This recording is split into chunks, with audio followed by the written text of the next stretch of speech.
So I'd like to welcome everybody. My name is Jess Veronico. I commonly go by the title of Dean Jess. I'm the Dean of the Business School.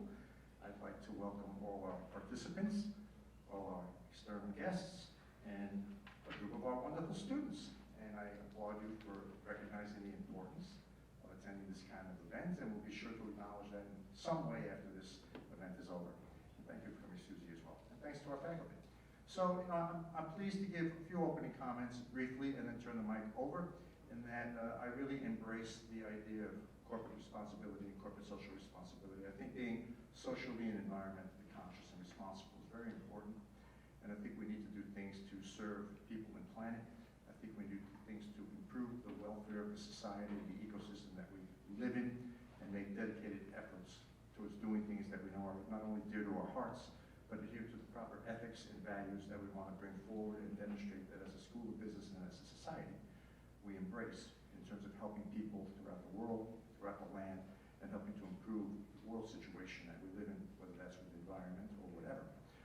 We've done a lot of work in this area before, in that part of our work that I've been involved in elsewhere has been doing similar things that we're all doing here, in that previously we worked with the Green Key Association, and Green Key is an association that provides an eco-key rating to environmentally conscious hotel chains, and we've worked with many of those hotels to improve on decreasing their carbon footprint. So, we've gotten involved in a lot of those things. We sent students to South America. Would you like to go to South America?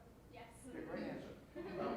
And they actually worked there with local businesses to utilize Coke bottles to create environmentally friendly roofs on the local houses, which were leaking terribly.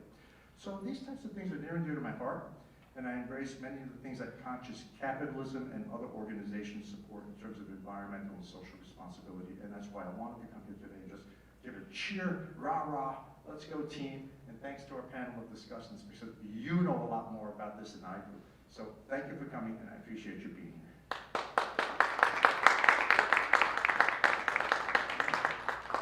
Thank you. I want to welcome everyone on behalf of the Academy for Resiliency Studies. I'm Gadiel Rabin, Greg if you wish, co-director with Susie Uminsky of the Academy. The Academy for Resiliency Studies supports scholarship, education, and community engagement with the aim of helping individuals, organizations, and communities not just bounce back when faced with challenges, though that's nice if possible, but also if necessary to adapt, and beyond that, if necessary to transform in the face of challenges. This is our first public event. We're very happy to sponsor it with Conscious Capitalism Connecticut. And we have a great panel. You'll hear more about our panelists coming up. But for now, I will pass it on to Paul Murphy, who will give you a brief orientation towards conscious capitalism. Thank you. So I have 2 hours. Yeah. Okay. All right. Let me move the slides on here. I promise I won't be long. So what I want to do is talk briefly about what conscious capitalism is all about. I'm a member of the Conscious Capitalism Connecticut Board, and I'm the designated hitter today. So Greg will talk to you about who these folks are in a few minutes. I'm going to touch on that. So what is it? So if you think about conscious capitalism or capitalism as itself, it's either the greatest force in the world or the greatest evil in the world. They're sort of, can be debated both ways. How about we put capitalism somewhere in the middle? That capitalism can be a great force for good. Everything you think about, everything you touch was built by capitalists in some fashion and form. And then there's also the evil side, which is pollution, the degradation of work, injuries related, and so on. So, conscious capitalism movement was founded to hold the free capitalism market accountable. So we try and think about capitalism in a different way, and try and bring more to it than what you currently think about capitalism. Your impression of capitalism may be from the greed is good type mindset, as opposed to thinking about it as a force for good within a community. So there's 4 tenets of conscious capitalism: higher purpose. A business should exist for more than just maximizing profits or making money. money, you have to make money as a business, but you can then decide, well, why am I here doing that? Okay, what's the purpose? What's the next generation of what I'm doing? So you have to move beyond the first thought.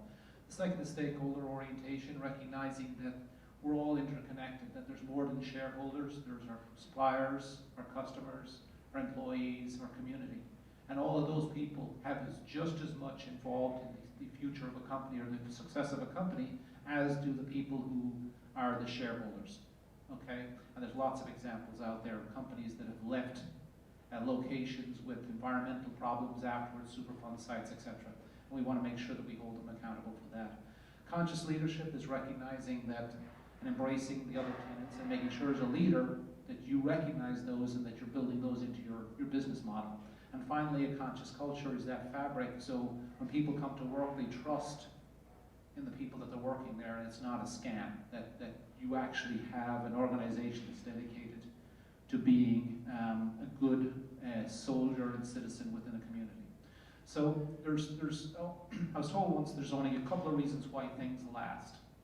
Okay, either the government mandates it, in other words, we put laws and rules out there to say, we must do this, we must obey Clean Water Act, etc. Okay, another one is societal norms. You know, people frown upon people who do that. We ostracize them, you know, bad things, you know, you don't want people doing those. And the third thing is because it makes more money. Okay, and that's the real driving force. In a lot of places, if what we propose can't be more successful, in the long run, it won't last unless somebody's mandating. Does that make sense? Okay. So we believe that conscious businesses far outperform regular businesses, and even businesses that companies profiled under the book Good to Great, which was written, I think, in 2000, somewhere around that range, which profiled a number of companies that people felt were high-performing companies, and they were looking for what was the secret sauce that they had. And what we've done is, or what Raj Sisodia has done and John Mackey have done, have looked back and looked and seen that companies that have conscious capitalism tenets perform far superior in the long run than companies who are just good performers or companies who are regular companies. So the benefits of being a conscious capitalism company is significant, and we believe that's the way to go. So the challenge is recognizing if you look back at the history of business, there's been sort of watershed moments. Back in the 70s, it was greed is good. Milton Friedman came out with the statement that the only shareholder is the shareholder, and our goal is to maximize profit and everything else is waste. And that became sort of the credo for business. It was easy to do, and it sort of justified bad behavior. Now we're at another point in inflection, I believe, and that point of inflection is there's got to be a better way to do capitalism, otherwise capitalism itself is under threat. And the other options out there are not any better. So we want to make sure that conscious capitalism, or capitalism with a conscience, has an opportunity to succeed. Here are some of the companies that practice conscious capitalism. Some of them you'll recognize.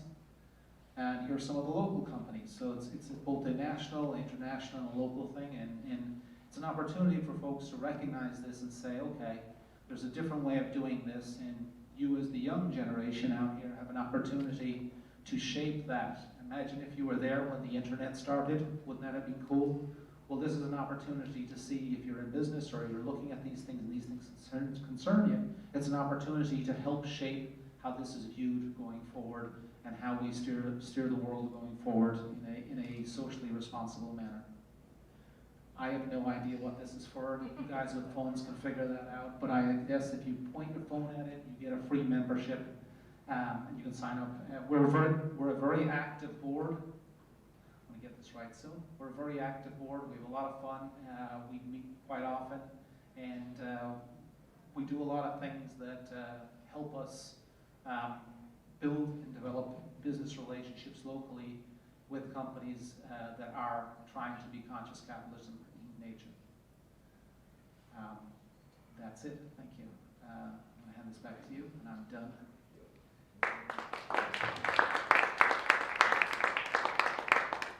So yes, we have in the local chapter, that is Conscious Capitalism Connecticut, there are student memberships, as I mentioned.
Established in 2010, the office has expertise in a variety of educational, commercial, multifamily housing, and residential project typologies with a focus on community architecture and advanced sustainable design and construction practices. Ms. Patrickman is a graduate of the University of Waterloo and McGill University with advanced studies at NYU's Schacht Institute of Real Estate and McGill's School of Management. With a major focus on sustainability, she continues to emphasize environmental accountability, driving her to always consider and create responsible buildings that are efficient, work with minimal energy, and are resilient. Karen became a CPHC in 2017 and is also a lead AP and Fitwel ambassador. So, we also have on the audience's left-hand side, David Reitz. David Reitz has led both business-to-business and business-to-consumer companies to growth and is passionate about sustainability and health-focused companies. Currently, he is developing the U.S. market entry strategy for Mavalex, an industrial business-to-business technology company that improves efficiency and reduces greenhouse emissions in commercial refrigeration installations. His work includes business model development as well as execution, building relationships with business development partners, and setting up pilot programs at sites such as Elm City Market and Yale University. In 2014, he led the DeHaan Group's entry into the U.S. and has served as managing partner of Carrot Bend Capital, a private equity investment and advisory firm that helps business owners accelerate growth, whether through acquisition, market entry, or strategic consulting. And our third panelist on the audience's right is Sundar or Sunny Lakshmirarayanan, who started his career in water, working as an engineer for some of the top engineering consulting firms in the country. He served in a variety of roles with increasing responsibility, including serving as manager of design and construction on some of the largest water and wastewater facilities in the United States. Sunny also worked as a senior executive leading water and wastewater for two multinational design firms. He was responsible for strategic planning as well as engineering. Under his leadership, both companies realized exceptional expansion and growth. In his most recent role, Sunny was the managing engineer for a regional consulting firm in the water engineering sector.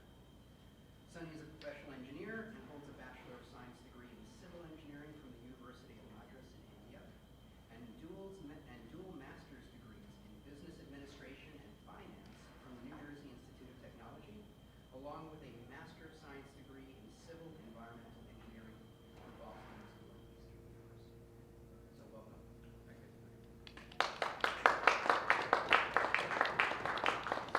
So we have a couple of questions to get things rolling.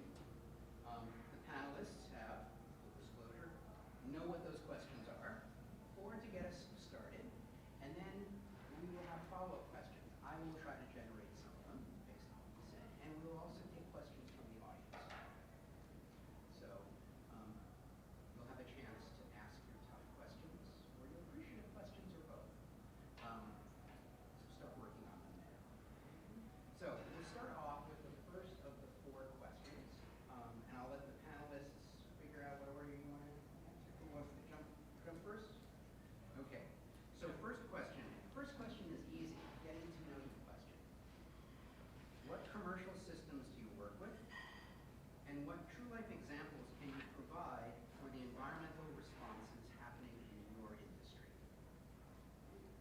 So I can probably give you this, and there's also, how about this? I'll swap this with the other. Who wants to go first? I wanted to do a cat. Thank you. So we are architects, meaning we are everything building related. We work with clients to either create a new building or building renovations or what we call deep energy retrofits for any type of commercial, multifamily, educational setting. In that, one of the most important things for us is that we are marching toward a net zero, carbon neutral at least, scenario by 2030. That's one of the goals of AIA and a number of other organizations, but we're tied to AIA, which is the American Institute of Architects.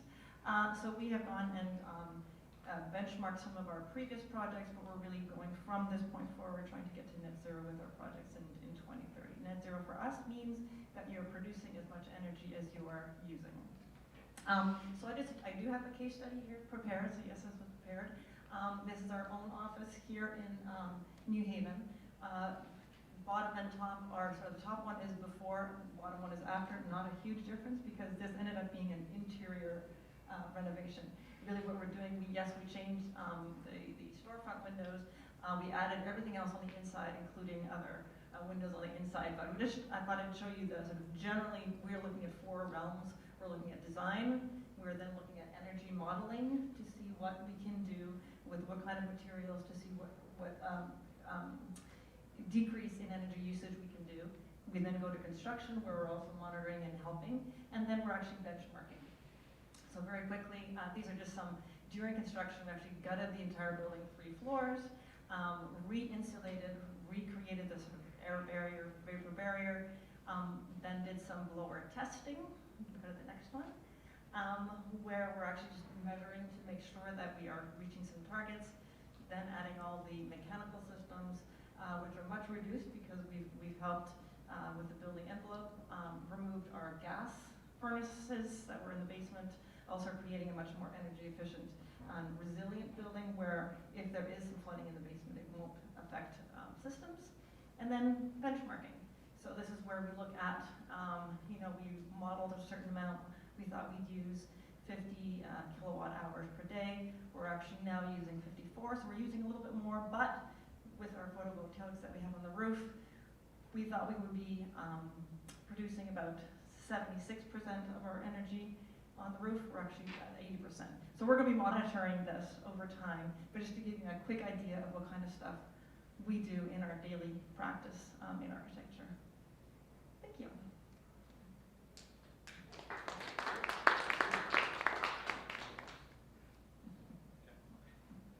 Hi, good afternoon, folks. So mine is going to be a little different than Karen. I don't have a presentation. So I know she's got a lot of math there, so I'm not going to check you on your math. There's enough professors in the audience here. So what we do is, I would say, we are the regional water authority. So we provide water for almost, I would say, 15 to 16 towns within the New Haven County and beyond. And so one of the areas that we touch is, we look at, I would say, commercial developments that are coming up. And typically what happens is the drawings and specs and all, I would say, the related documents do come to us. The first, I would say, aspect of permitting related when it comes to commercial. We look at what are the impacts to the immediate areas surrounding, I would say, the watershed lands that we possess. Because watershed is very critical for us because there are, I would say, surface water which forms part of our major water supply. So almost 85% of the water supply that Regional Water Authority does comes from surface water supply. Lake Gillard, Lake Saltonstall, Whitney, and things of that sort, right? So it's very critical for us to protect and preserve the surface water sources, as well as the well fields which we do, right? So we look at that aspect when it comes to, I would say, any commercial developments that are coming up. The second aspect we look at is, we look at the most optimal way of sizing the mains in terms of the demand and supply, and we also look at the hydraulic pressures that are there in terms of both the water supply as well as, I would say, fire flow protection system. So that's the second aspect we look at. The third is kind of, I would say, suggesting on how to do sustainable practices in terms of better irrigation practices and things of that sort. So I would touch upon the 3 basic areas where we kind of, I would say, walk through the commercial developer in terms of how to better use and manage the water resources of the area. So that kind of captures what we do, but I will kind of, I would say, leave it open to the audience if there are questions. Otherwise, I can hand over to David.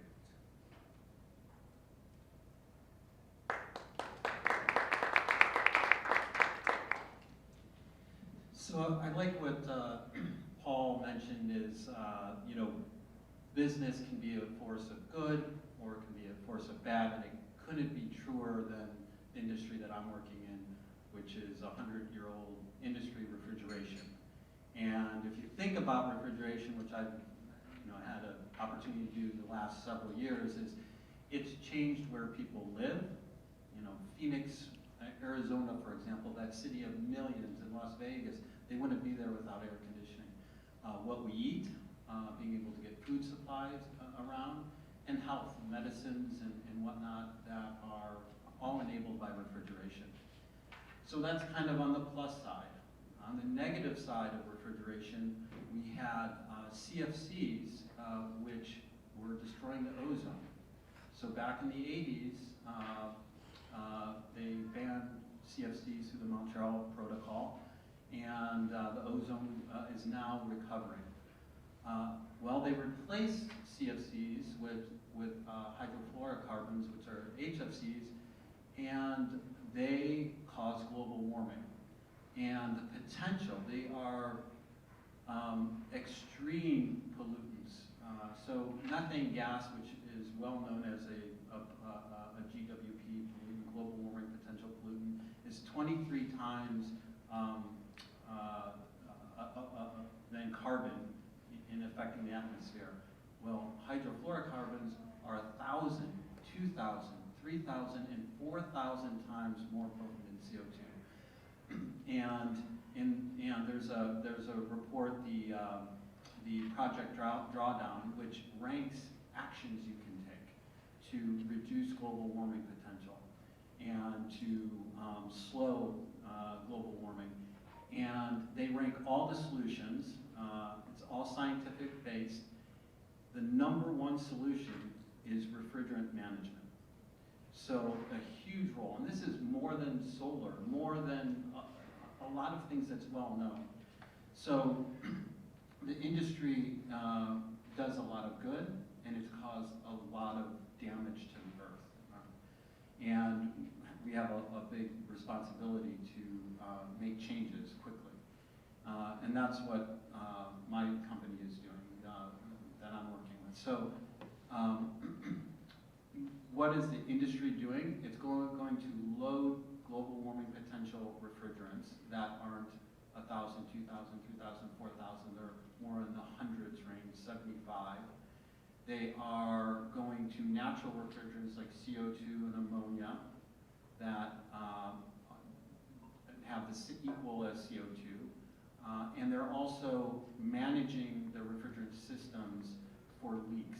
And we work with supermarkets. Supermarkets have very complex refrigerant systems. They use a lot of energy, which is a secondary scope 2 emission. And because of their complexity, they leak 25% of the time. So our device can detect leaks and reduces them by about 80% in commercial refrigeration for supermarkets. And that's what we're generally working on. But that's an overview of kind of our industry and then the role we play in it.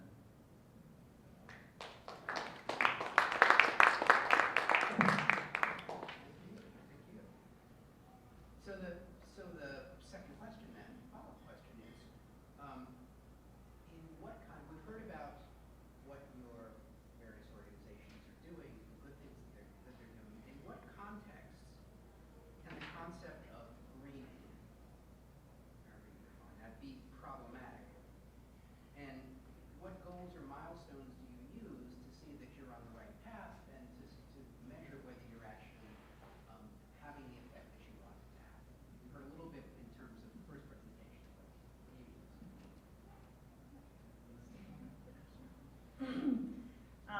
Just to reiterate the question, what's problematic about greening and how do we? What in your industry? Yes.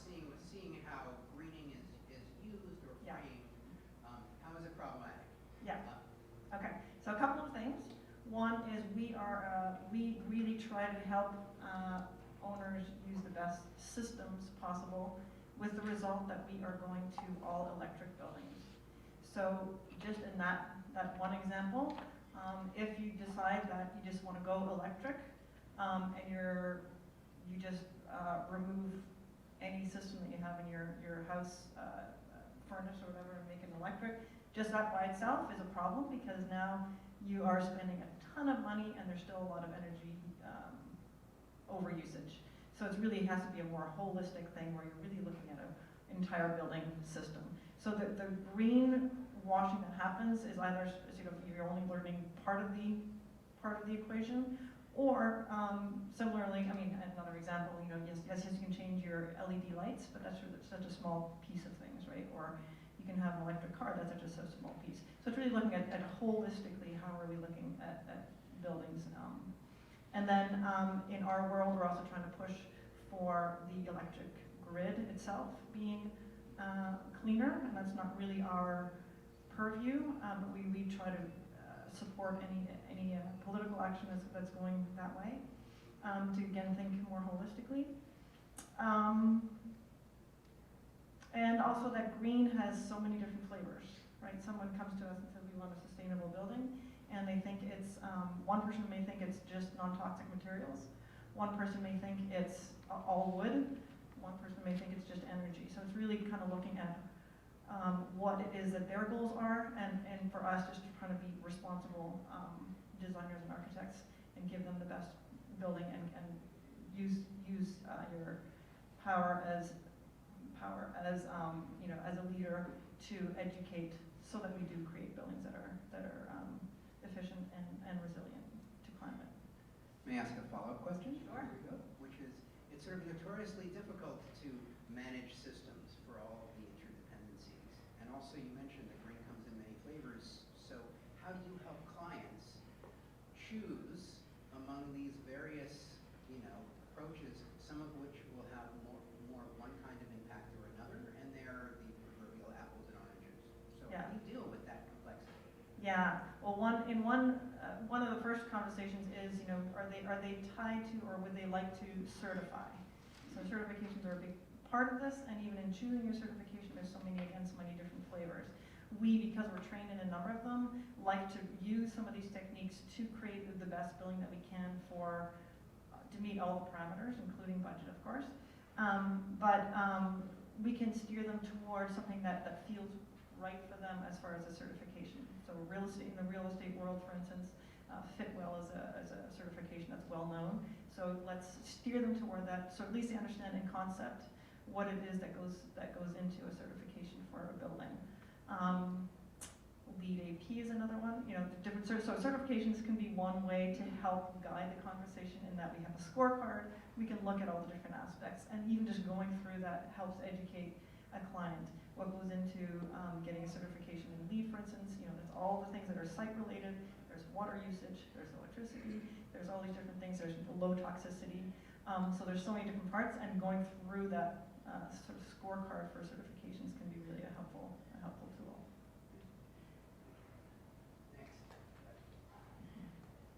Thank you. So I'll touch upon, I would say, two aspects of it, right? One would be, I would say, on the technical scientific side, and how greening becomes, I would say, an issue to the overall extent of habitat management and things of that sort. The second would be the financial impact of those things, right? So what we do is we have, I would say, a lot of, we rent out our land at very nominal prices to have, I would say, apiaries on our land. So the bees can actually thrive and pollinate the native species. So in that way, we have a lot of pollinator gardens where we encourage invasive species not to come onto the property. So the native species are much more, I would say, vibrant and thriving, right? So we manage invasive species to a great extent, because our lakes are very, very, I would say, pristine. So we don't really want any zebra mussels or anything like that, as well as, I would say, on the plant side too. We don't want any invasive species.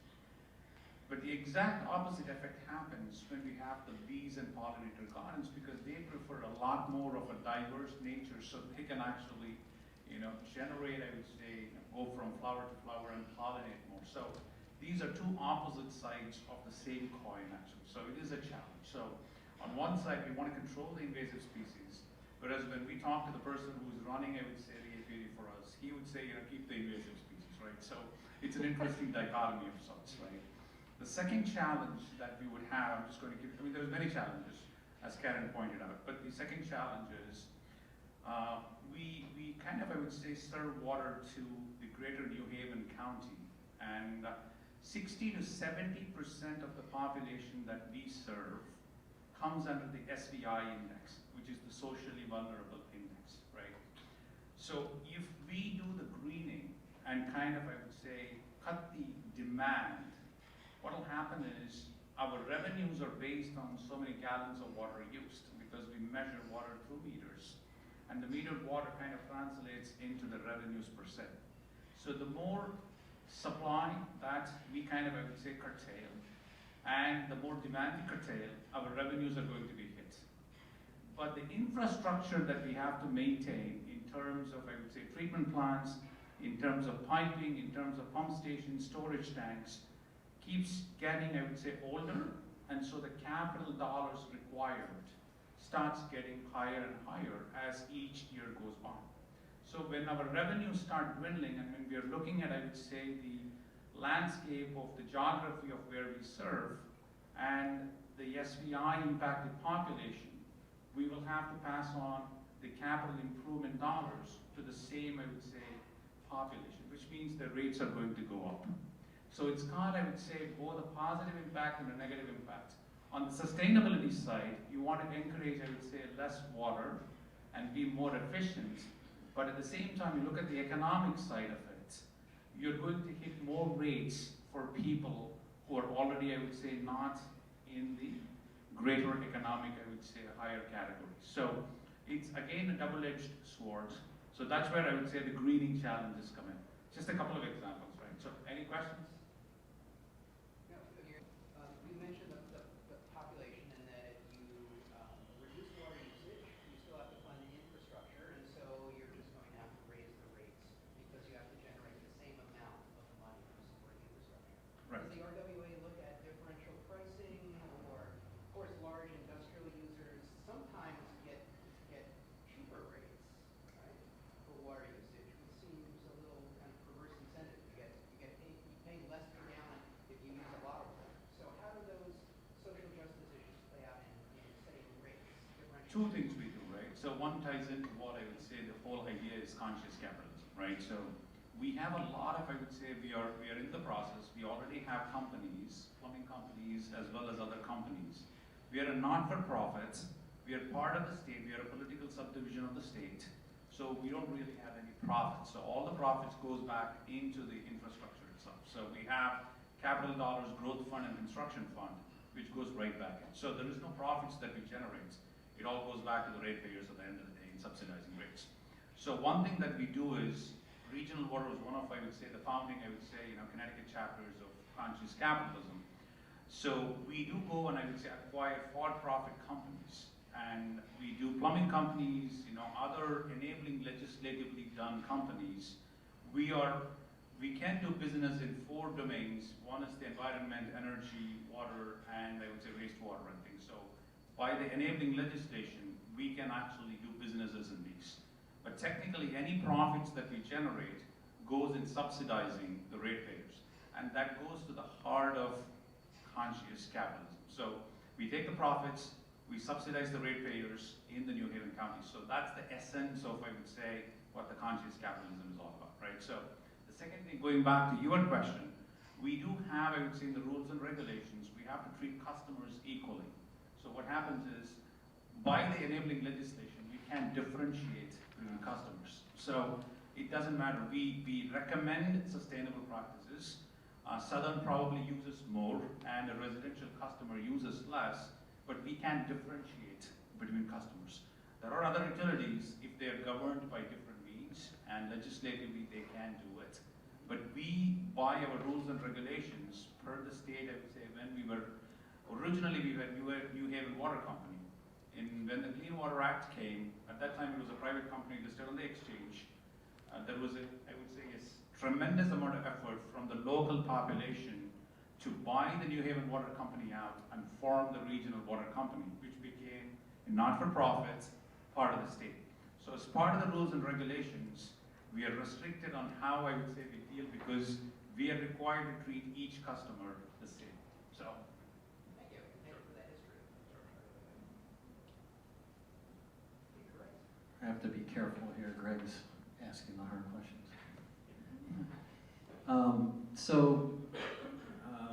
Greening, I'm going to give an example of how it can be problematic for industry. I worked in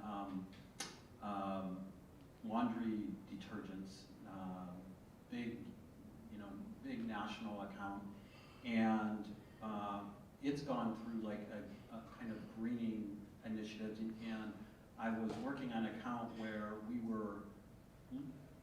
started losing millions of dollars to green laundry detergents. And when we looked into the detergents, they were really a regular detergent, really the same chemistry in a white bottle with a green leaf on it, and they were marketing it and selling it as a green product, but really not significantly different than what we had. And so one thing that we were talking to president of the North America division, and we said, well, we've got a product that actually you can use with cold water, and you save a lot of energy, which that energy is more efficient and whatnot. So yeah, maybe we should change this. And his response was, well, but we're not changing the materials, and we don't want to confuse the consumer. So I don't want to put it in a white bottle and put green leaves on it. We can talk about the benefits, but I don't want to confuse the consumer. So what can be problematic is greening it has to be in the DNA of the company that you're working with. It can be used as a trend, so you really have to have integrity. And so I'd say that's an example from an industry that unfortunately some players did not do it in a ethical or manner with a high integrity. And my follow-up question for that one, I'll speak loud because I didn't want any feedback. So if you're faced with a competitor that is misleading people and you don't want to, how do you educate? So you said we could talk about the fact that it's cold water, that's a good price. We're just not going to put it in a white container with a green leaf on it. So what did you do? What did the company do in that case? So we did that. We talked about the efficiency of what we do. And the real thing is like probably 99% of businesses are working on efficiency. And then they can say, okay, we're doing more sustainable, and they can position themselves in that. But are they really, is that in their goals? Is that in their culture? Is that how they're deciding to make investments in innovation? So we, at that time, did two things. One, with this cold water product, we talked about the efficiencies and what it really was different, what the points of differentiation is. And then on the kind of innovation side, we looked into chemistries and ways to become more, like in the core material, more sustainable. Thank you. Any questions from the audience? Follow up for this one? Okay, we will have a big chunk of time at the end also for questions. So let me ask the next question then. So what pathways exist in your industries or in the business world or the organizational world, because our world is profit, to accelerate and spread the positive actions, the real greening actions to other actors in the industry, things like certifications or learning platforms or peer groups or the Conscious Leaders Network, which is a training done by Conscious Capitalism Connecticut. So what are the ways to get other firms, other organizations to do the real positive greening activities that you've been doing?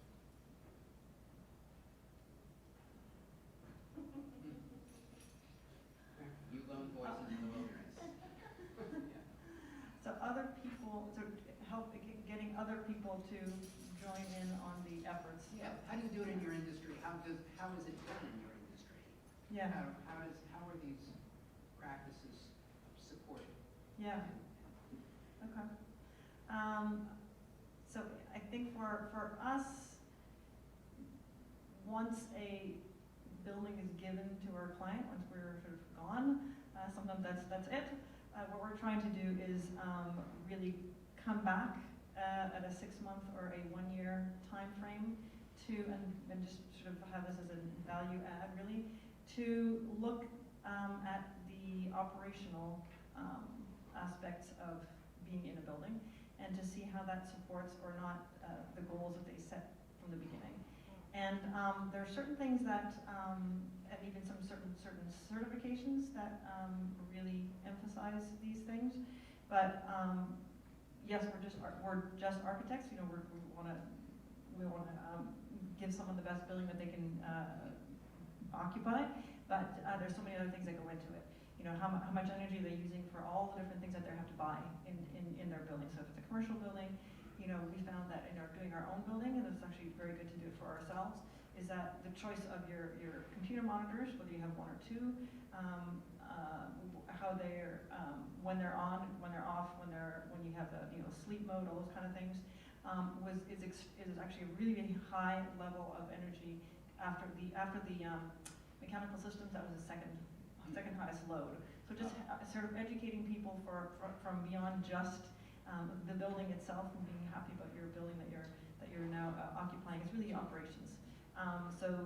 Commercial, yes, computers, industrial, obviously huge benefits from going back and checking operations.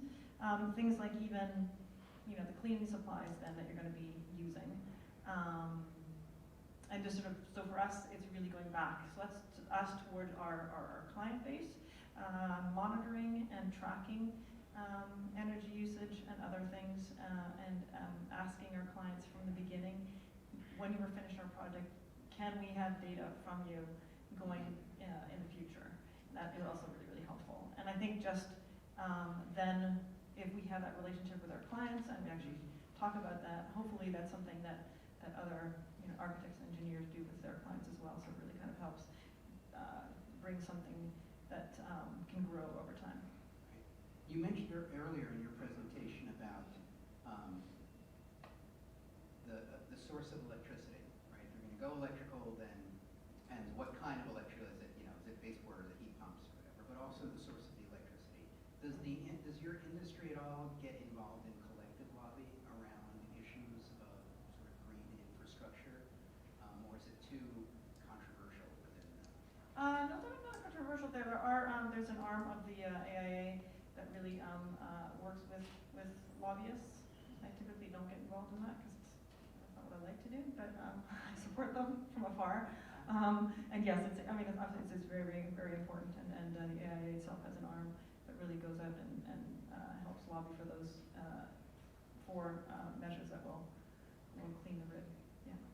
And one more question, which I think is relevant to the other speakers. I'll re-ask it again later, which is that how do you think, either you or from the industry, about embodied energy? So many energy-saving devices and things themselves embody energy in their manufacture and break down or need replacing. And so how do you think about the whole kind of life cycle impact? Yeah, for us it's a huge thing. So for us, there's been a big push on the new construction industry in New England and across the country. There are so many buildings that are historic, that are existing. That's really where the push needs to be. Let's reuse those buildings instead of demolishing them, because that's such a huge point of energy that's just now lost. So if you look at masonry construction, for instance, and you're then now taking it down, that's a huge amount of energy that has been put into this.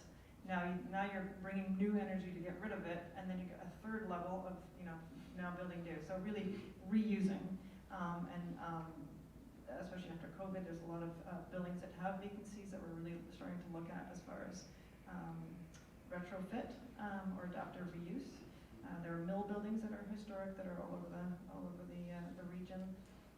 So for us, that's really the biggest example is reusing existing buildings. back to our original question, or the question about advancing these techniques within your industry, real green techniques within your industry, and then I will have that same follow-up question, which is how do you think about embodied energy? But Right. So advancing, I would say, the initiatives within the industry, correct? How do we do it? yeah, how do you or your industry, if you are not, if your organization is not in a position to do it? We do. So let me elaborate a little bit more on, I would say, what we do. We actually do a lot of stuff within regional that kind of ties in with, we have a HAZ-based collection that we started about 24 years ago. We work with the surrounding municipalities to collect, I would say, hazardous materials during, I would say, the months of summer. And then we have, I would say, Clean Harbors who come and I would say takes care of it. It's a very collaborative effort that we do, the disposal of hazardous waste. So people who want to kind of, I would say, dispose, they come to our facilities, we take it in, and we will, I would say, process the paperwork, and then Clean Harbors comes and does it. So it's a collaborative effort on that. One of the major things, as I said early on, that the reason why New Haven Water Company became Regional Water Authority, because the people were very, I would say, concerned that the New Haven Water Company will dispose of the lands to build infrastructure required for the Clean Water Act, right? So one of the basic things, we go to the mission statement and the vision statement. The mission statement will be very clear in saying that we want to acquire as many lands as possible, any watershed lands. So we work with land trust across, I would say, the geography here, and we try to help them out. We also acquire lands, the class 1, class 2, and class 3 lands that are there. We own close to 27,000 acres of lands actually, right? I don't know how many of them live in North Brantford. Anybody from North Brantford? We almost own half of North Brantford, so. Wow. Okay, so that's the amount of land. We try to invest in land as well to protect, I would say, watershed lands. And I would say surrounding, I would say, lands. The class 3 is not watershed. Class 1 and class 2 will be watershed lands. Class 3 will be, I would say, adjacent to the class 1, class 2, right? So we have a significant land bank, and we work with the land trust to acquire more land, to preserve land, which means your water streams and lakes and all that gets better and better, which means you're not doing that much of agriculture, which means your runoff from fertilizers gets prevented, so the surface water quality remains the same, right? So many initiatives we do. If you go to the Whitney Dam, you'll find the Whitney Water Center, where we have an education series for, I would say, 12 months of the year we run this for all the school and city kids surrounding, I would say, New Haven, East Haven, so they all come and I would say learn, I would say, how water treatment works, what are the best, I would say, conservation practices. So there is a continuous education that we sponsor, that we do. Then also we collectively work with other utilities to go and I would say give testimonies in Hartford to do legislation that is in the interest of protecting water quality and water utilities and providing safe and clean water to the population of Connecticut. So we work across the US as well. American Water Works Association, we are closely tied with them. We work with Connecticut Water Works Association, which is again, I would say, made up of all the water utilities in the state. We work with the Connecticut sections of the American Water Works Association. So there is a very specific legislative, I would say, liaison within us who will actually work with the rest of the utilities to advance and pursue clean water initiatives that emanate both from Hartford as well as DC. That follow-up question about embodied energy. Right. Is that, how relevant is that? Very relevant. The reason is because any utility is driven primarily, the cost is driven by, if I have to kind of name it, primarily driven by 3 factors. One is the energy, one is the chemicals, the third is the labor force, right? So energy forms a significant chunk of, I would say, pumps, motors, clarifiers, treatment units, blowers, whatever we need to use. So we have to be very conscious of energy usage. So typically what we do is we look at the energy audits that we perform and see which equipment needs to be replaced in terms of, I would say, getting better energy efficient motors and pumps, or we will retrofit the same motors and pumps with something called variable frequency drives. The variable frequency drives helps in regulating the speed of the motors. So it kind of, I would say, balances with the demand and supply. So during nighttime, when I would say the pumps are not required to run at a constant RPMs, we can actually modulate based on the flow meters and the measurements we get. So in that way, the energy consumption is directly related to the speed of the motors and pumps. So those are ways that we actually look at energy efficiency. So there is a significant emphasis on energy efficiency, not only for us, across all the utility space.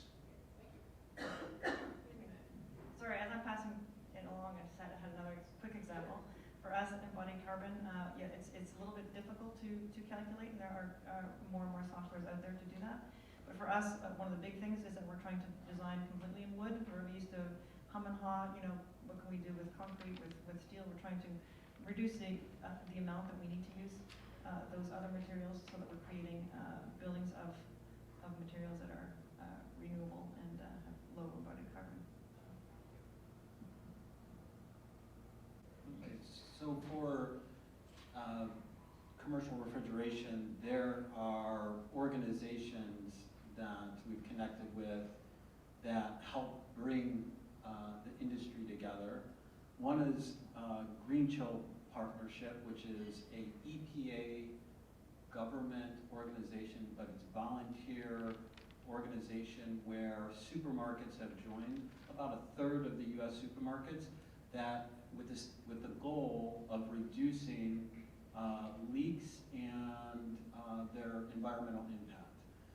There's a nonprofit organization, so there's government to look to for connections, nonprofit North American Sustainability Refrigerant Council, which is kind of West Coast, California-based group that is promoting natural refrigerants, supermarkets as their main constituents, and we're members of that group well, and it brings it together. Then there's industry meetings, like Food Industry Association, that has a sustainability track where they're grappling with the impacts not only of refrigeration, but of packaging and transportation and food waste and everything else that comes with running and managing a supermarket. And then there's other things to kind of look to and connect with. One is, as you're like in your industry, is like looking towards your suppliers and saying, okay, what are my suppliers doing? What can they do differently? How can we work together? And kind of collaborating on that side. And then secondly, what I have been primarily working with, this is for the last 8 or 9 years, is the U.S. is amazing at business in many, many ways. With the tech industry, we're leaders. With a lot of engineering, we're leaders. Education, we're leaders. But I've been working with Europe because in the area of sustainability, their governments have set up stricter regulations, which has forced additional innovation, new products, new ideas, and so for the last 8 to 10 years, I've been helping to bring bridge those over to the U.S. And so the other place to kind of look to and connect with is, look towards leading other geographies and be humble enough to say that we're not the greatest at everything, and sometimes that's very difficult. And you don't have to reinvent. You can kind of just be inspired and partner, and so that's partly what Metalex is doing. Mr. Karen, I'm going to add something to, I would say, David's point there, right? Well, I didn't make all that noise, basically. Now I am making. But anyway, I think I don't need the mic, so I can't talk louder. So, okay. So just to reinforce, I would say, David's point, right? So to learn from Europe is apps, as well as I would say, zero liquid discharge. I've seen it happen in India and Europe when I used to work on these projects. So for a lot of oil and gas companies, for a lot of pharmaceutical companies, the legislation in most parts of the world require that there should be zero liquid discharge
So the last of the prepared questions, which you've seen, and then perhaps we'll open it up.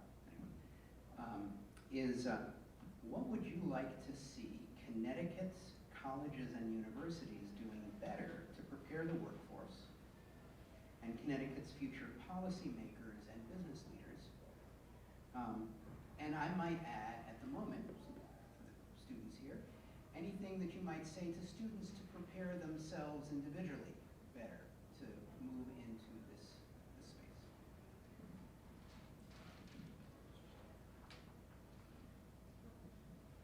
I met Susie before we talked, and I was actually very happy to hear about her new role here at Southern.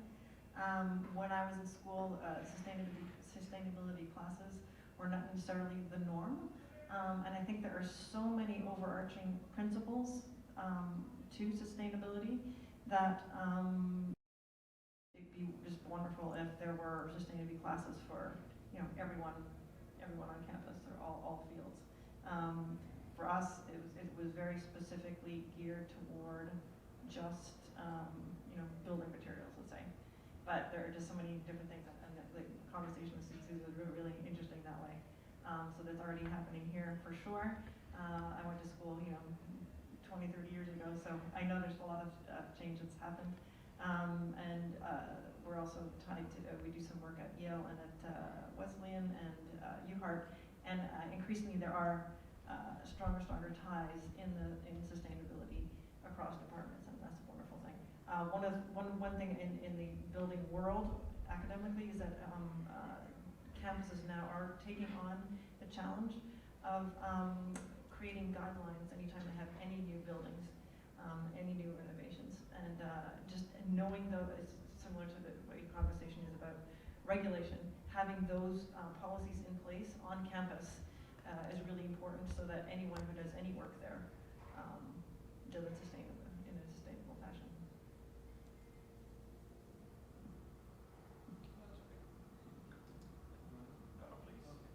So I think, like Karen said, the education is better and better and better. There's more programming, and so I think from an education standpoint, just kind of continue to build that education program that gives the fundamentals, because I think, technically, sustainability makes sense.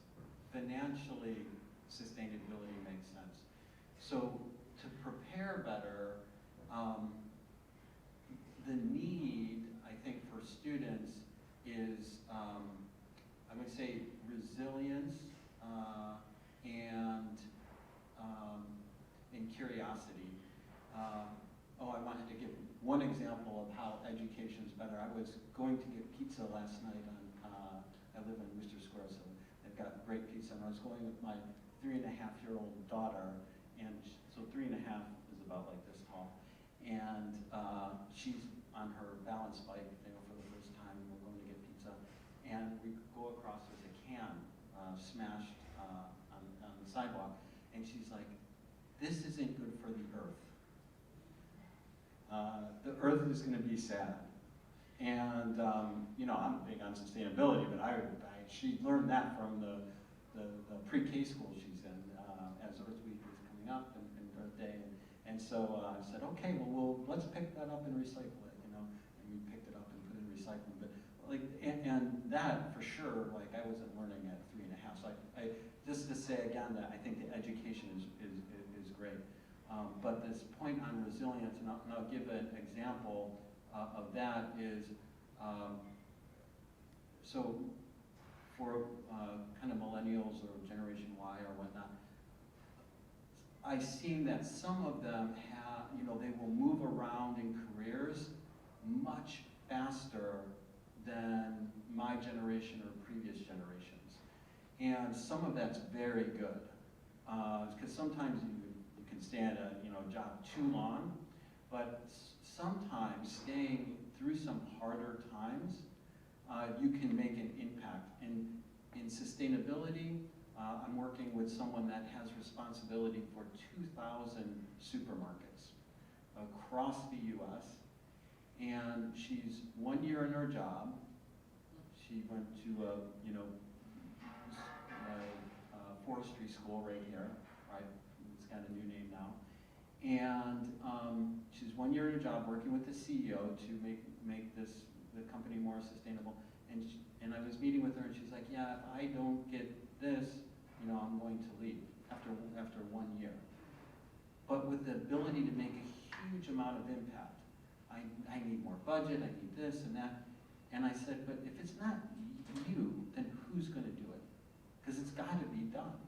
And she's in the, you know, kind of millennial generation, probably in between like the students here and then my generation. But and this sometimes change, and if it's in sustainability, it's not about the math, it's not about the technical, it's about the culture. And that takes time, and it takes work, and it takes somebody dedicated to make it happen. So those things aren't necessarily taught at school, but I would say those are the things that are needed in the workplace.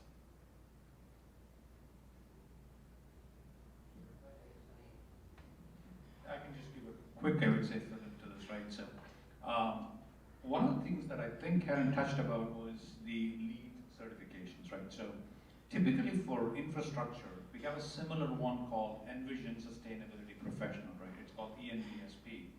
And that actually touches upon, I would say, the civil infrastructure, whether it's transportation, you're building, I would say, schools, you're building, I would say, bridges, you're building treatment plants, it doesn't matter, power plants. So it's the equivalent of the LEED for the buildings. So that is something that's come up in the last, I would say, 10 years per se.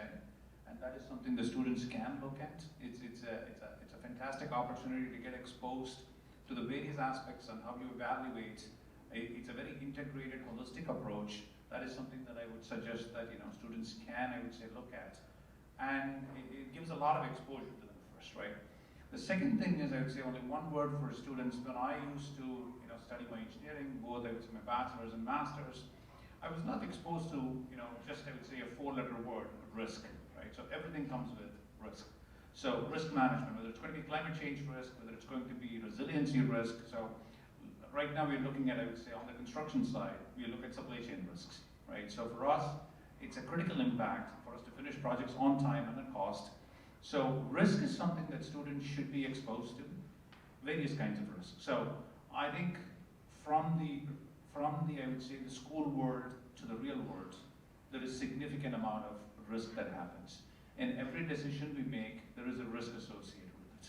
And how you mitigate the risk and how you build resilience and redundancy in the system is something that I wasn't really exposed to, but over a period of time, doing the work, I kind of got exposed to it. So I think that those would be 2 takeaways for me if I have to kind of, I would say, give any suggestions. You're not on the payroll of the Academy for Resiliency Studies, are you? Not at this time. Okay, just checking, just checking. Well, thank you. So I'll note that for the students who are here, actually for everybody to know, the class periods are set up so that we've been meeting during one class period and that class period is over. So if people filter out, it's not because they've been insulted by me. But we now have a few more minutes for general questions from the audience, if you want, or maybe we'll have. I just have one quick. Sure. You gotta hold it down for 5 seconds. The other thing that can really prepare you is internships in in the industry that you want to be in. I think it's very important, and I would say that if there's students that are interested in internships, welcome to talk to me after the presentation. So in these last few minutes, do you have any questions? Yeah. Okay.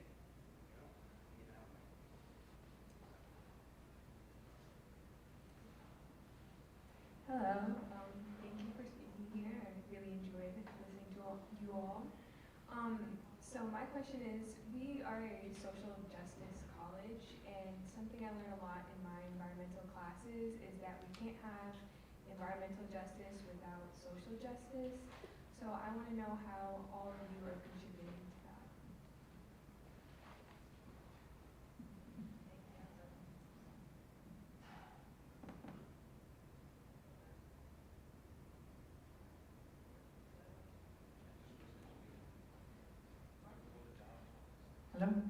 Sorry about that. That is such a great question.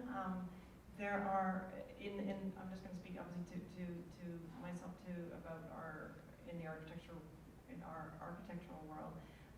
There is a new sort of field of study that looks into the labor that is required for projects, for materials, and creating a list of slave-free and other sort of metrics to make sure that from the very beginning, where something is grown, where something is created, everything that touches that material or that process is done in a fair and equitable way. And for us, it's really something that's new. There's this place called Grace Farms in New Canaan, I believe, that is really looking into that. And it's just creating a whole new way of looking for us, because we've been so focused on just materials. It's really all about everything and all the people that are involved. So 2 or 3 initiatives, or perhaps, there could be more, but at least I'll mention 2. We have a DEI initiative, which we try to, I would say, promote within the company, as well as, I would say, when we do recruiting. The second is, when we award contracts, because our capital dollars run into millions of dollars, we look at, I would say, minority-based enterprises and women-owned enterprises and disadvantaged enterprises to have those participations in our contracting, I would say, whatever we put out. So we look at, I would say, both, because for us, water is, everybody needs it, right? So irrelevant of, I would say, who you are, we provide water. So for us, I would say, the basic, I would say, utility, the reason why we exist, I think, by nature, we do, I would say, justice to that extent by providing water, irrespective of whether you live in, I would say, any of the 15 towns, and irrespective of the census tract. So, and we do have, on the economic side, we do, I would say, subsidize based on the federal incentives available. We do subsidize if people end up, I would say, not able to pay their bills due to economic hardship.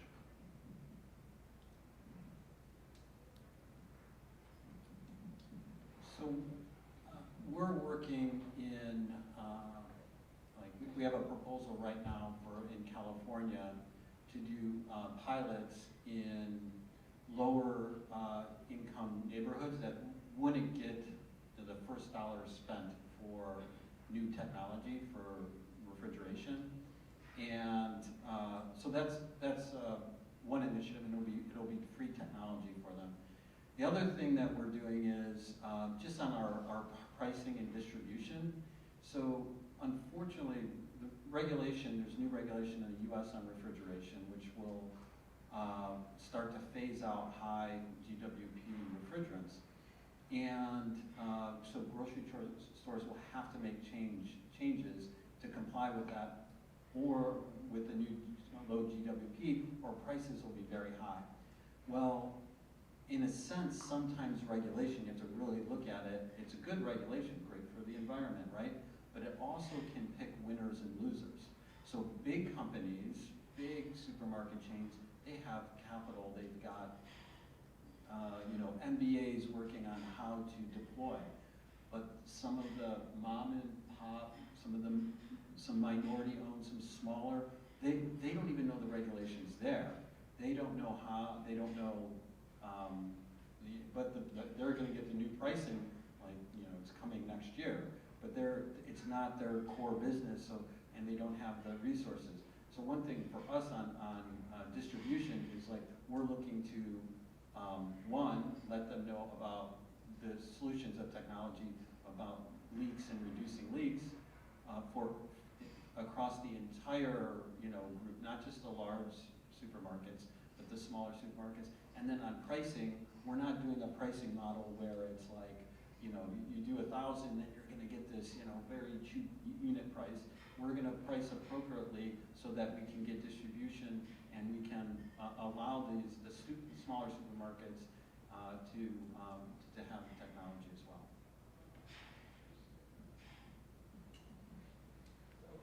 Quick comment on the laws of unintended consequences. I think your question is a great question. I was was listening to what Karen was saying about some development, and I was thinking back to some pain I had in the past. I worked for a company that was required as part of Dodd-Frank, which was part of the 2007-2008 financial crisis. We passed a bunch of laws to protect ourselves against them. And one of the laws they passed had to do with critical mineral resourcing, mining of critical minerals. And what they wanted to do, the good intention was to stop mining for copper, gold, titanium, and something else, I can't remember, in countries using slave labor, okay? Or countries where there was known terrorism with respect to this sort of thing.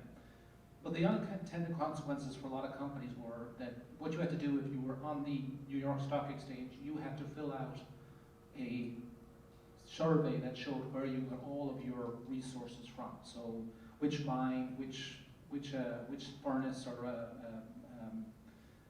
user was involved, and you had to go down through it. So if you were doing electrical connections, you had to then figure out, well, these contacts were made in China, and these guys made them with this gold from Nigeria, and these are the mines that did it, and so on.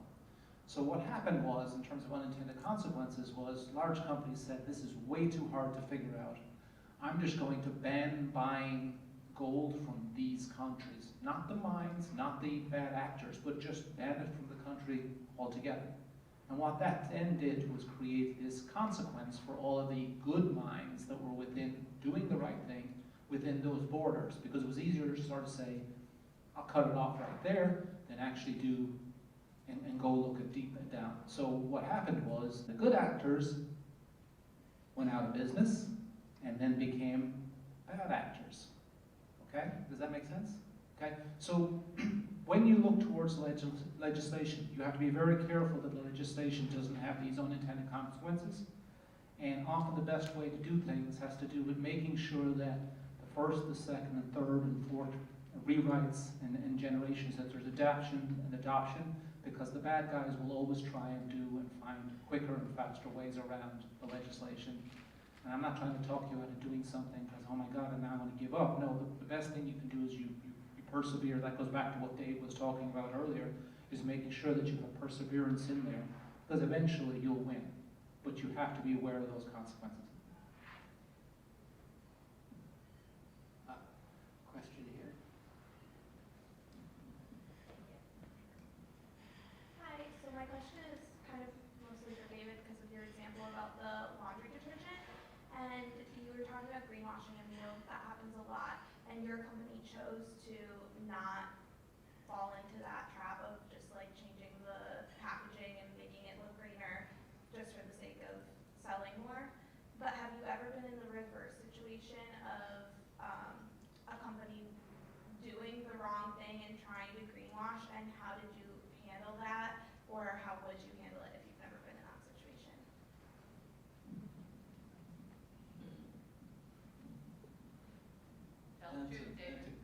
That's a good question. So, one, I've been really fortunate to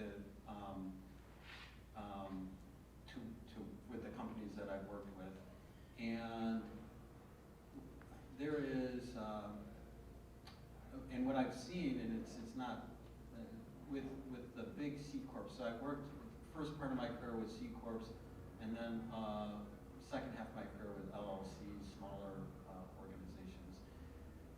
C corps are, they can be seen like. I remember when I was working for them, I was living on the East Coast. It was like, oh my gosh, it is so bad working for these big companies, right?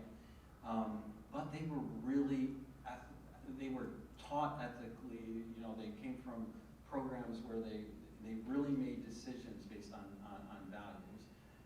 And then I've seen on the LLC side, which I was like, oh, small, medium business, oh, it's like the panacea. So, well, I've seen a lot of things on that side that are, a professional manager would be like, oh my gosh, this is really, really shady, but I won't do it, So I've seen a little bit of both, but I've never been, I've never been in a situation where I felt like I was working with an unethical company. I've had all different challenges, but not one where it was like greenwashing or, you know, anything kind of on the illegal side of things. Yeah, so. And if I would handle it, I think you do it right away, you do it straightforward, ask advice from others, and then if if you don't get change, then it's as much as a part of who you are. So then make a decision that you have to make, which maybe I leave the company, and so there'll be times when your integrity will be challenged in different ways in business, and I always fall back to that and speaking up, discussing your concerns, and sometimes you might learn something, or you might be able to change something, or sometimes you might have to leave a situation.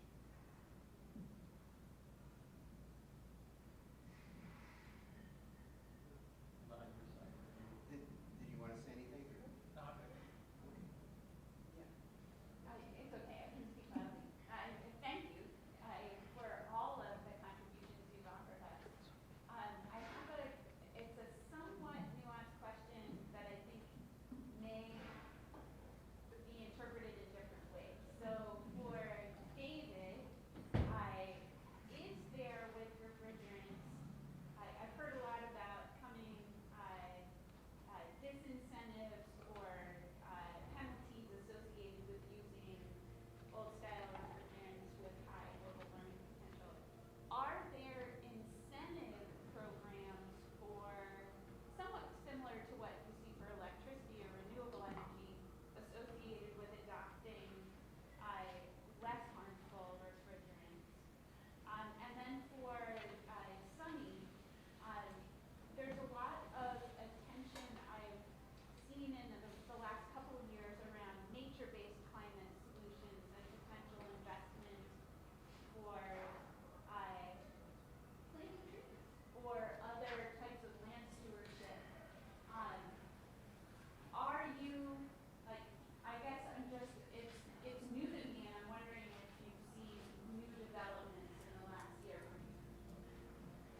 So for us, right, so the land is very critical for us. So what we do is we continuously engage in buying properties as part of our preservation of land. And we also work with many land trusts. And we have a watershed fund, Claire C. Bennett Watershed Fund, right? So you might be very familiar with that, right? So we are one of the stewards of the watershed fund. And with regard to, I would say, the forestry, we do forestry, but we manage the forestry in a big fashion. So all of our lands are pretty much, I would say, have trees in them, but you have to manage the forest. So in that way, they don't really kind of, I would say, grow in a way that it is not sustainable. So there is a separate forestry department which makes sure that we do the right stuff. In terms of land management, we engage in land stewardship quite a bit. But the other question was more related to the developers. Is that it? More just along the lines of investment vehicles for regional water authorities, say from federal sources. Are there new opportunities? Sure. Well, what we do is we tap into the federal funds as well as state funds, which comes through something called the Drinking Water State Revolving Fund, actually, right? So in the recent past, the Congressional Directed Spending, CDS as we call it, has also been providing us grants and loans, actually, which are all, I would say, low interest loans. There is one more which the EPA came in 2015, 16, or 14 called the Water Infrastructure Investment Act. It's called WIFIA.